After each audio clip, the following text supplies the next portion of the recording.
like to recognize Stephen Newcomb, Shawnee Lenape, co-founder and director of the Indigenous Law. I need it higher.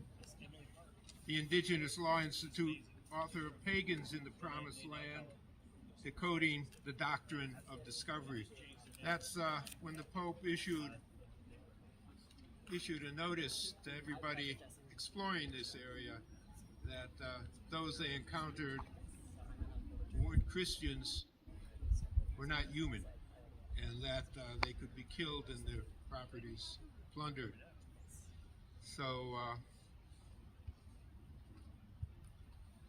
we recognize and pay our respects to the original nations whose territory we are gathered on. We acknowledge the original peoples, the original humans of the Chicagoland area, the Three Fires Confederacy, Potawatomi, Odawa, and Ojibwe nations, as well as the other tribal nations that know this area as this ancestral homeland, including Menominee, Miami, Ho-Chunk, Peoria, Sac, and Fox, who have loved the land through ceremonial conduct and prayers, praised on their insight about the need for sacred relations with Mother Earth, with pristine waters, with life in all its forms and manifestations. We want to acknowledge the original free and independent existence of indigenous nations and peoples, extending back to the beginning of time through their oral histories and oral traditions.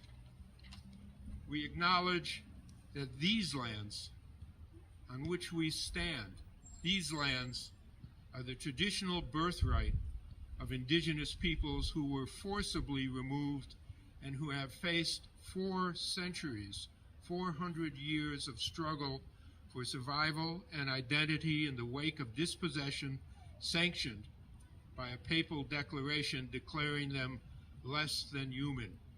We acknowledge the ground on which we stand so that all who come here know that we recognize our responsibilities to these peoples of that land, and that we strive to address that history so it guides our work today, so that it guides our work in the present and in the future toward the necessary mental paradigm shift, a mental and behavioral shift away from the prevailing paradigm of domination, dehumanization, and greed, the symptoms of which are everywhere on our earth, our mother. Thank you.